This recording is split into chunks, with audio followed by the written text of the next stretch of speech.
Hello everyone, welcome along to Rathbone Manor, where today we'll be taking a look at this budget King Dick clone here. Why do I say it's a budget? Well, we'll have a look at that later on, but let's have a close look at it before we get into the details.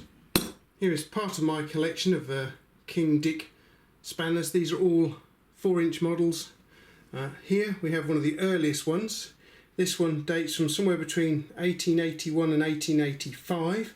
As you can see, it's got 4 knurled rings on the roller here. This one is a little bit later, 1885 onwards. Again, we have the 4 knurled rings on the roller, and this one's got a spring on it. I'm not sure if these ones actually had a spring on or not, these early ones, but this one certainly did here. And this one here is a right modern one. It's based on the 1946 model. I'm not sure how old this one is because you can see it's in very good condition.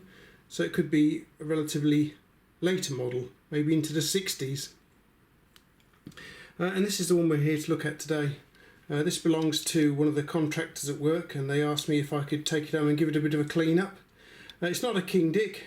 What we have here is, it's a little faint, but it says Hudson Edmunds wrought iron then, and you can see it's basically from the same period as this very early King Dick here.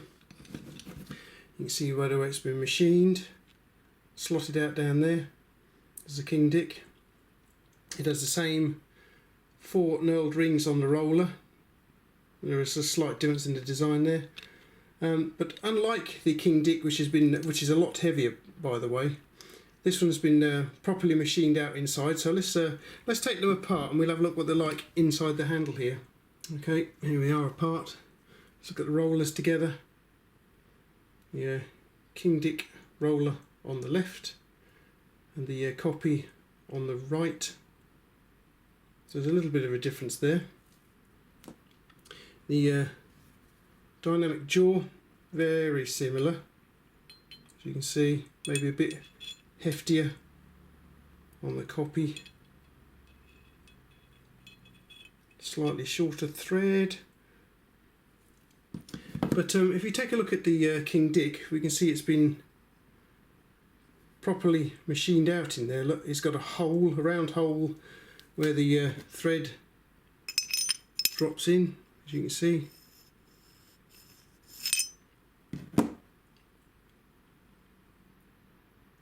Now then, let's have a look at the copy here.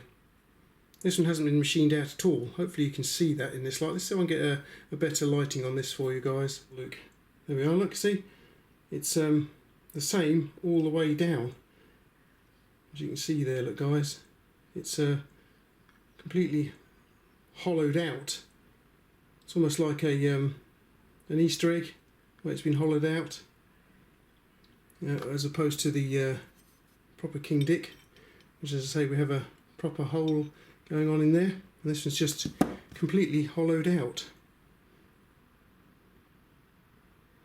So it's a very basic spanner really when you look at it.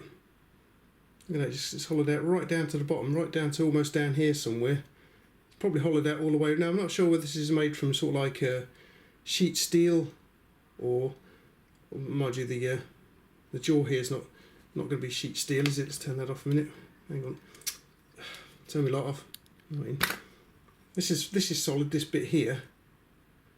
But this bit here and this solid at the top here. But it almost looks like it's made from sheet steel. Well, there's a little bit of weight at the end here, so I'd imagine it's probably solid just here. But I'm going to say this has probably been machined out more or less all the way down. It looks like to be a bit of a step in there as well. I don't know if we can see that, guys. Looks like there's a bit of a step going on in there. So that's interesting. So it's a completely budget, really cheap copy of the King Dick. When I first got hold of this little fellow, it was quite rusty, as you can see from the pictures here. The lower jaw was slightly bent, so I've had to straighten that up. You can probably see maybe there's a little bit of a concave going on just there. The neck was slightly bent. I'll give it a gentle tap, but it's still not as square as it could be. but the person who owns it didn't want it to be perfect. They wanted a little bit of history left on there, and I think I've managed to do that. We've got rid of all the dirt and the grime and filth off of it. It runs quite well. I think it's obviously a little bit more looser than a better quality King Dick of the period. This one runs without rattling so much.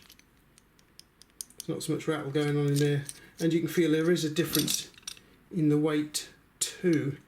So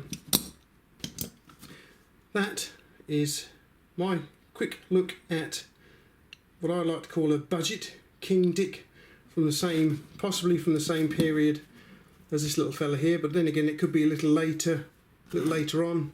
I don't know where it would fit. Probably somewhere like that in the timeline, I would imagine.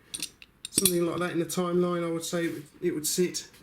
So possibly even like that. You see, I don't know how old it is. We don't know how old it's going to be, but yeah, I hope you guys enjoyed coming over and taking a look at this this spanner, because it's going to have to go back to its original owner tomorrow.